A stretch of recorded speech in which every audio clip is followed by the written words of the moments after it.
मुख्यमंत्री Shri Bhupesh Baghel Shivrinarayan guest house में पत्रकार वार्ता को संबोधित कर रहे हैं। मुख्यमंत्री के साथ श्री राम सुंदर दास, शाकंभरी बोर्ड के अध्यक्ष श्री राम कुमार पटेल, माटी कला बोर्ड की सदस्य पुनीता कुंभकार उपस्थित हैं। मुख्यमंत्री श्री भूपेश बघेल ने जिले के सभी पत्रकारों को दीपावली की अग्रिम बधाई देकर पत्रकार वार्ता का से शुभारंभ किया। मुख्यमंत्री ने कहा कि भेंट मुलाकात अभियान के दौरान कल मैंने पामगढ़ विधानसभा क्षेत्र के ग्राम कोनारगढ़, ग्राम गिरा और शिवरीनारायण नगर में लोगों से भेंट मुलाकात की। शिवरीनारायण में कल मैं महानदी की गंगा आरती में भी शामिल हुआ। महानदी के तट पर भगवान श्री राम की सुंदर और भव्य प्रतिमा के अनावरण भी कल मैंने किया। शिवरीनारायण छत्तीसगढ़ का महत्वपूर्ण तीर्थ है, इसे इसके गौरव और गरिमा के अनुरूप विकसित करने का काम हम कर रहे हैं।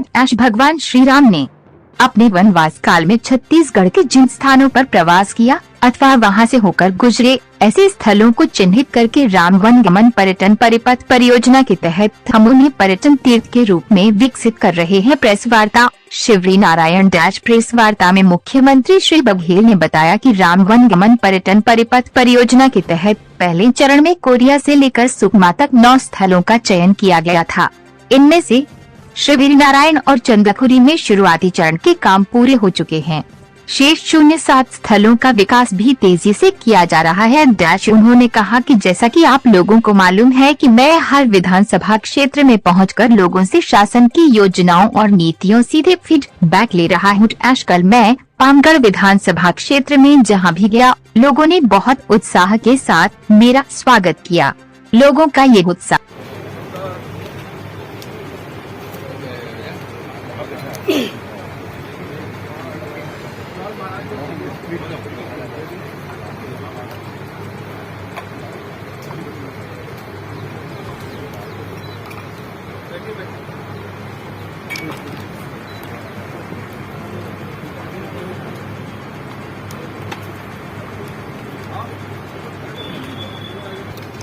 आज के पत्रकार वार्ता में मेरे साथ गो सेवा आयोग के अध्यक्ष श्री राम सुंदर दास जी, भाई राम कुमार जी, शाकंभरी बोर्ड के अध्यक्ष, हमारे जिला कांग्रेस कमेटी के अध्यक्ष राजीव सिंह जी, मंजू सिंह जी और प्रजापति सुनीता प्रजापति और दिनेश शर्मा जी उपस्थित हैं और सभी पत्रकार मित्रों का इस पत्रकार वार्ता में स्वागत है। कल पामगढ़ विधानसभा में था और पामगढ़ विधानसभा में कोनारगढ़, केरा और शिवरीनारायण में गंगा आरती में भी शामिल हुआ और भगवान राम के आगंतुक प्रतिमा का अनावरण भी बहुत सुंदर मूर्ति बनी हुई है।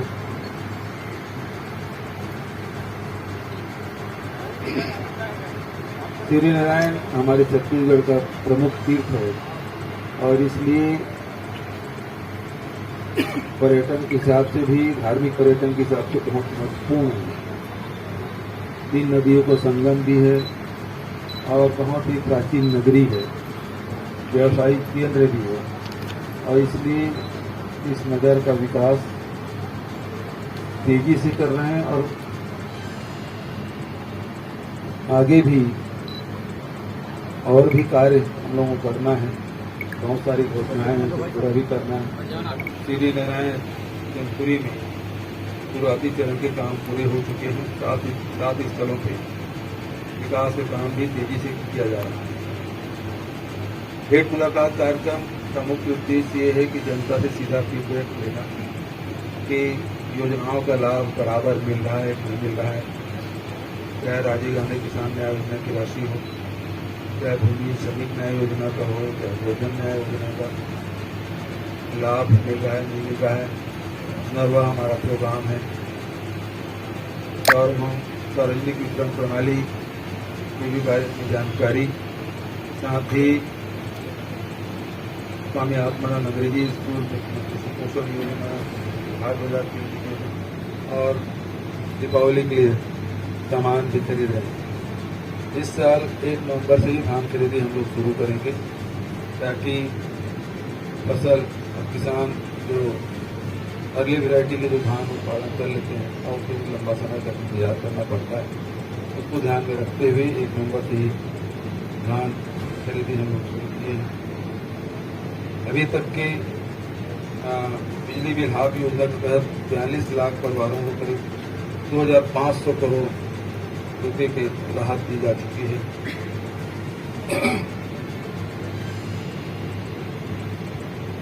इस साल मूंग, उड़द और अरहर के भी समर्थन मूल्य में खरीदने की व्यवस्था हम लोगों ने की है।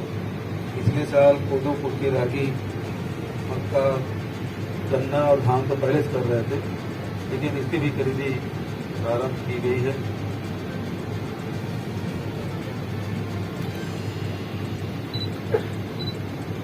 इस साल गोबर के साथ साथ गोमूत्र भी खरीदी की व्यवस्था हम लोगों ने की है और मुझे खुशी है कि चांपा जांगीर जिला इसमें सबसे ऊपर है और भी तेजी आएगी, ये उम्मीद करता हूँ। और 3 दिन पहले ही 11 नए अनुभाग और 25 नए तहसील की शुरुआत हमने की, ताकि सभी तक न्याय पहुँचे, ये वादा हमने किया था और न केवल न्याय पहुँचाया है, बल्कि हमें खुशी है कि त्वरित गति से न्याय पहुँचाने में सफल हुए। बहुत सारी घोषणाएं कल मैंने की है, नाहरगढ़ में भी और केरा में, और उसको दोहराने की मौका नहीं समझता। आप सब अपने मीडिया के माध्यम से, इलेक्ट्रॉनिक मीडिया में सब बातें आ गई, सोशल मीडिया में सब कुछ आ चुका है, इसलिए उसको दोहराऊँ मैं नहीं।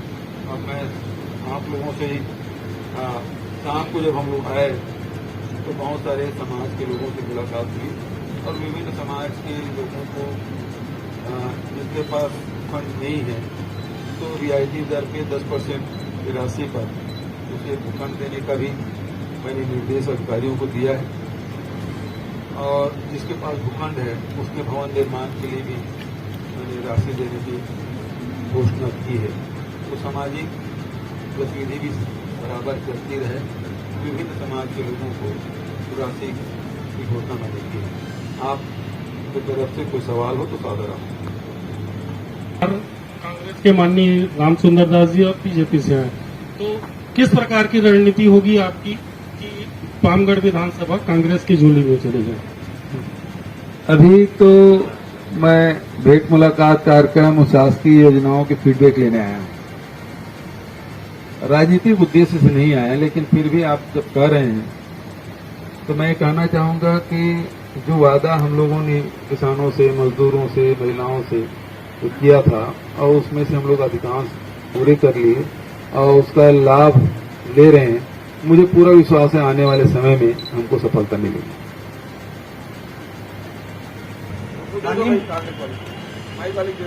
मुख्यमंत्री जी, मेरा नाम पप्पू यादव है, मैं आर्य न्यूज चैनल का स्टेट ब्यूरो हूँ और शिवरी नारायण प्रेस क्लब का उपाध्यक्ष हूँ। आपके द्वारा शिक्षा को लेकर अनेक योजनाएं ला रही हैं, वह करोड़ों रुपए पानी की तरह बहा रही है, लेकिन वहीं दूसरी तरफ जो जांजगीर चांपा जिले के नगर पंचायत खरौद आज से 6 साल पहले 74 लाख रुपए की स्वीकृति से एक भवन निर्माण हुआ था, लेकिन अब तक शिक्षा विभाग को हैंड ओवर नहीं है, वह भवन वह जर्जर हो चुका है। लगातार अधिकारियों को अवगत करा, लेकिन 300 जो बच्चे हैं, छात्र हैं, वो आज भी जर्जर स्कूल में पढ़ने के मजबूर है। इस पर क्यों संज्ञान नहीं लिया जा रहा है? तो आपने जानकारी दी है, कलेक्टर साहब बैठे हुए हैं, उसको देखें कि आखिर शिक्षा विभाग को हैंड ओवर क्यों नहीं हुआ और कुछ त्वरित कार्रवाई करो।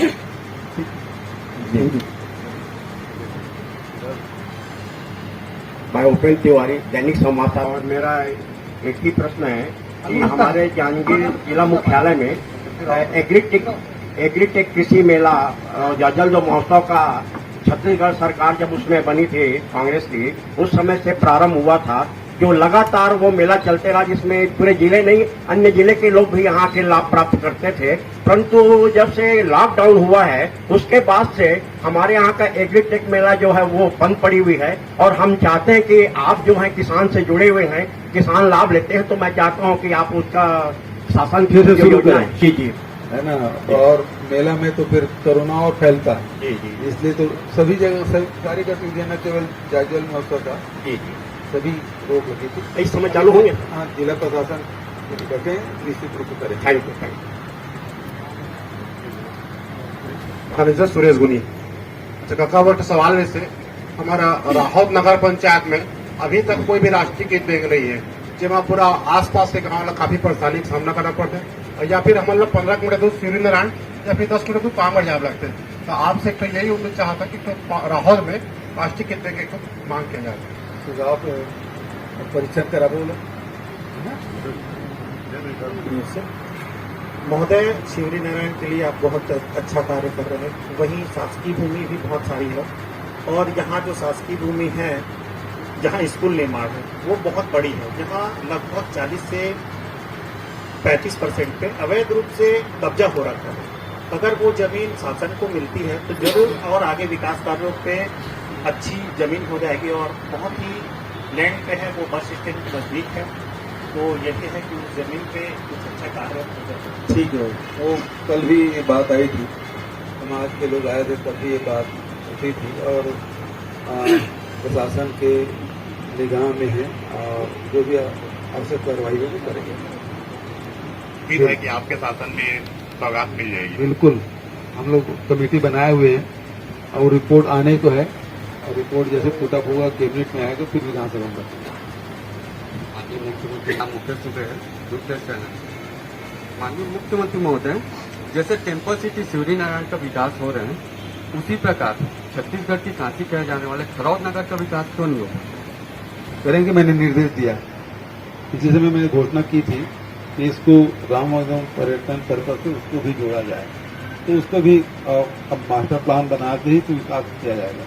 तो कर रहे हैं अधिकारी लोग इसकी तैयारी कर रहे हैं। गाय सोयाबीन अध्यक्ष भी बैठे हुए हैं सर। गाय सैकड़ों गौठान बनी है छत्तीसगढ़ में, लेकिन रोज गाय कम से कम 20 से 25 गाय रोड पर मरी मिलती है, तो इस पर क्यों नहीं कार्रवाई हो रही है? तो शराब पीते हैं सरपंच, उसका उपयोग कुछ नहीं, क्या कारण है? देखिए, एक चीज ये है कि पहले तो ये था कि कोई पिछली सरकार में आप देखेंगे तो गौशालाएं कुछ कुछ जगह शहरों में बना दिए थे, लेकिन जो खुले जानवर छुट्टे जानवर की जो समस्या है वो बहुत विकराल होते जा रहा था। आप क्योंकि ग्रामीण क्षेत्र में पत्रकारिता कर रहे हैं तो आपको पता होगा कि दूसरी फसल तो छोड़ दीजिए, बरसात की फसल बचाना मुश्किल हो गया, और ऐसी स्थिति में ये बहुत सोच समझ के हम लोगों ने गोधन न्याय योजना शुरू किया, गौठान निर्माण शुरू किया। तो गोबर खरीदने, वर्मी कंपोस्ट बनाने, गौठान को फिर से बनाने के 10,000 गौठान हम लोगों ने स्वीकृत किया। इसके पीछे उद्देश्य ये है कि गौ माता की सेवा भी हो, फसल भी बचे, लोगों को रोजगार मिले। मुख्य उद्देश्य ये है कि कोई भी काम है, जब तक अर्थ से आप नहीं जोड़ेंगे तब तक आपको सफलता नहीं मिलेगी। हम गौ माता कितना भी जयकारा कर लें, लेकिन यदि गौ पालन यदि अनार्थिक हुआ तो गाय बाजार में प्लास्टिक की खाती घूमती दिखाई देगी, और इसलिए इस योजना को हम लोग लागू किए। अब पिछले 3 साल से हम लोग शुरू किए हैं, तो मैं ये कह सकता हूँ कि रोड एक्सीडेंट में करीब 30% की कमी आई है। खुले जानवर जो घूम रहे थे उसमें बड़ी कमी आई है। तो ये धीरे धीरे होगा, क्योंकि ये जन जागरण से जुड़ा हुआ है। जब सभी अभी हम लोग समीक्षा कर रहे थे अधिकारियों से, लगभग 350 गौठान स्वीकृत है, और जिसमें 230 गौठान अभी काम 230 है ना, 230 गौठान अभी फंक्शन कर रहे हैं। बचत गौठान भी उसको सक्रिय करने का आवश्यकता है, जो सक्रिय गौठान की संख्या है वो 230 है, और लगभग उसमें 100 से अधिक जो गौठान उसको सक्रिय करना चाहिए। जैसे जैसे गौठान सक्रिय होगा, ये आवारा पशु और खुले में घूमने वाले जानवरों की कमी आएगी। तो ये तो जन जागरण का है, केवल आलोचना का विषय नहीं। आप पहले देखेंगे कि कोई भी जब योजना लागू करो तो पहले उपहास करते हैं, फिर उसका विरोध करते हैं, और फिर उसको स्वीकार करते हैं। तो भारतीय जनता पार्टी के लोग पहले खूब उपहास उड़ाए, गोबर को राजकीय चिन्ह बना देना चाहिए, इस प्रकार की बात है। फिर उसके बाद नरवा गरवा गुरवा बाड़ी छत्तीसगढ़ की 4 किनारी गजा कहाँ लाई संगवारी, उपहास उड़ाना शुरू। अब उसके बाद अब विरोध करना शुरू किया। चंदेल जी आगे का गौठान निरीक्षण के लिए अब विरोध करना शुरू किया। उसके बाद फिर स्वीकार भी कर लेंगे, क्योंकि ऐसी व्यवस्था है जो सबके हित के लिए है। और जैसे जैसे लोग इसमें स्वीकार करते जाएंगे समस्या कम होगी। जय जवाहर जी। काका आपला एक ठो बात बताना चाहता हूँ, नगर पंचायत नवागढ़ के जो कांची नगरी नाम से भी जाने जाते हैं और वहाँ भूभोल लिंगेश्वर मंदिर भी है, ओकर विकास के नाम पे कोसों दूर है। नवागढ़ है लिंगेश्वर भूभोल लगभग 5 फीट ऊंचा है, तो विकास से कोसों दूर है। तो आपसे निवेदन करना चाहता हूँ कि आपके विकास करा देते तो आप बहुत अच्छे रहे। ठीक है, चलो ठीक है। और कोई सवाल? माननीय मुख्यमंत्री जी जय जवाहर। जवाहर। मेरा नाम गौरव राय सागर है, मैं JX न्यूज छत्तीसगढ़ का जिला ब्यूरो हूँ। सर मेरा 2 सवाल है। सर हमारे सिवरी नारायण और बड़ौदा बाजार को जोड़ने वाली प्रमुख पुल पड़ती है सबरी सेतु पुल, और उस पुल की हालत अभी इतनी जर्जर है, आप देख सकते हैं, जाकर वहाँ निरीक्षण भी कर सकते हैं। जगह जगह पे दरारें और छड़ें दिख रही है और शासन प्रशासन के द्वारा यहाँ की जाती है तो सिर्फ थूक पॉलिश की जाती है और उसको थूक पॉलिश करके 4 दिन वैसे बढ़िया बना देते हैं। बढ़िया बनाने के बाद फिर वो जस का तस वैसे ही हो जाता है। ठीक है, अब थूक पॉलिश नहीं करवाएंगे, ठीक काम करवाएंगे। मेरा एक और सवाल था। दूसरा बताइए। मैं छोटे से गांव ग्राम पंचायत कचंदा का निवासी हूं। हमारे गांव के आसपास के क्षेत्र में एक सलखन गांव पड़ता है। सलखन में हमारे गांव के आस कचंदा भी गए हूँ, सलखन भी गए हूँ, बड़े बस्ती का। वहाँ कॉलेज की एक मांग थी, वहाँ के छात्र छात्राओं के द्वारा बहुत दिनों से बात उठ रही है। जब वहाँ पद यात्रा में आप गए थे उस समय भी ये बात आई थी और अभी तक वो काम प्रोसेस पे लगा हुआ। अभी हम लोग कॉलेज PPP मॉडल में खोलने के लिए बहुत सारी योजनाएं हमने अभी पिछले 17 तारीख को ही कैबिनेट में पारित हो गया है और नियम 2-3 दिन में बन जाएगा। तो इसे PPP मॉडल में भी कॉलेज खोलने के बहुत सारे उसमें सहायता दी जाएगी, जमीन सस्ते दर पे और बिल्डिंग बनाने के लिए भी सहयोग और उसके बाद संचालन करने के लिए भी वो सब सहयोग देंगे। तो मैं समझता हूँ कि यहाँ बहुत सारे संपन्न लोग हैं और शिक्षा के प्रति बड़े जागरूक और अनुग्रही लोग हैं। तो मुझे उम्मीद है कि इस मॉडल को स्वीकार करेंगे और जहाँ जहाँ भी कॉलेज की डिमांड हो रही है वहाँ खुलेगा भी। सर आपके शासन काल में अगर वहाँ तीसरा हो गया, 2 हो गया, ठीक। दक्षिण पे सर 14% आरक्षण 16% आरक्षण अनुसूचित जाति को मिला कोर्ट के निर्देश पर। क्या सरकार को रास नहीं आ रही है? सुप्रीम कोर्ट जाने की बात हो रही है, भाई जो मिल गया इतने दिनों से तो मुश्किल से मिला है हाई कोर्ट के निर्देश पे, तो बरकरार रहे। रत्नाकर जी इसको थोड़ा समझे। जब हम लोग मध्य प्रदेश में थे तो अनुसूचित जाति की संख्या पूरे प्रदेश में 16%, जनजाति के जो संख्या है 20%, और तो वहाँ मध्य प्रदेश में उसी प्रकार से 16, 20 और 14 पिछड़े वर्ग को मिलता था। छत्तीसगढ़ बना तो ये अनुपात में परिवर्तन आया तो जो जनसंख्या है आदिवासियों की 32% है, अनुसूचित जाति के 13% है जनगणना के हिसाब से, लेकिन पिछली सरकार ने उसको 12% दिया। पिछड़े वर्ग के जो आरक्षण उसको 14 था, 14% तक है, लेकिन तीनों को जोड़ेंगे तो 58% हुआ। सुप्रीम कोर्ट ने कहा कि 50% से अधिक नहीं दे सकते, लेकिन छत्तीसगढ़ सरकार ने उसे 58% दिया था बिना किसी तैयारी के। कोर्ट गए, कोर्ट में स्टे हुआ, स्टे चलते ये घटना है 2011-12 जब आदिवासी लोग आंदोलन किए कि भाई हमारी जनसंख्या जब 32% तो हमको 20% क्यों मिल रहा।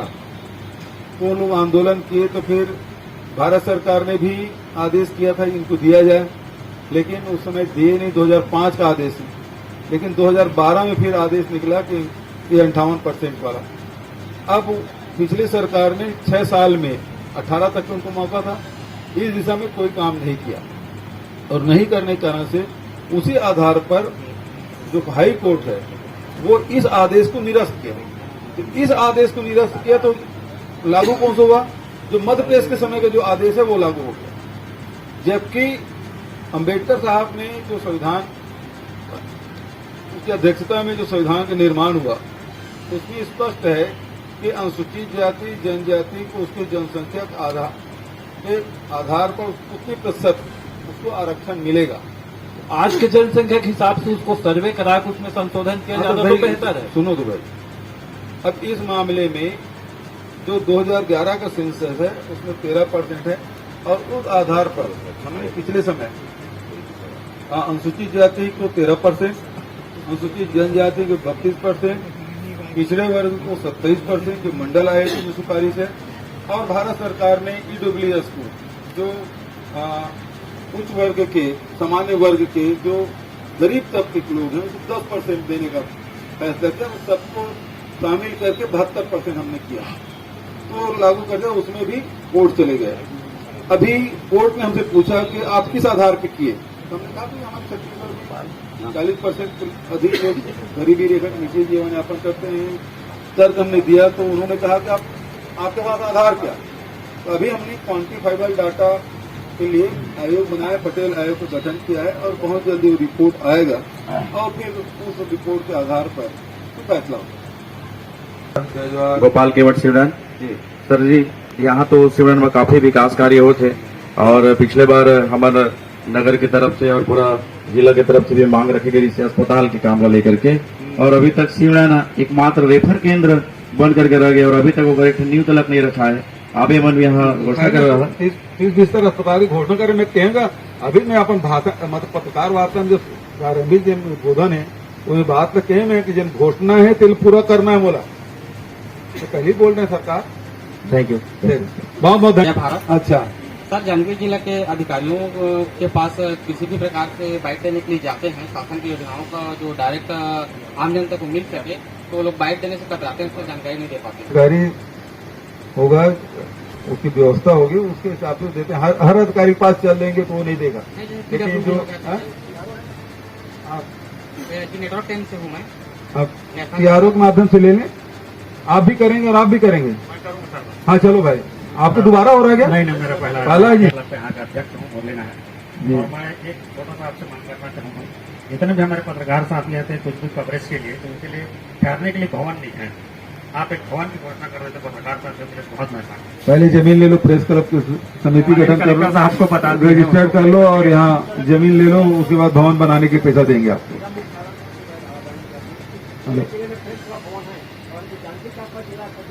इतना क्यों पिछड़े हैं आप लोग? अब लो जमीन लो। अरे हम जमीन देंगे ना भाई, आप मांगो तो। हाँ, आप मांग ही नहीं रहे हो। चलिए बहुत बहुत धन्यवाद काका।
काका, ए काका, काका, काका,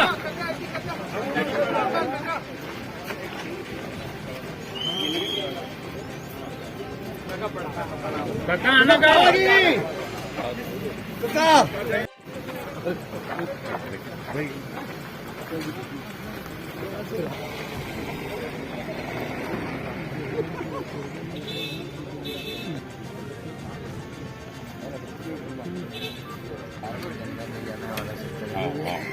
वो पंखुड़ी है ना।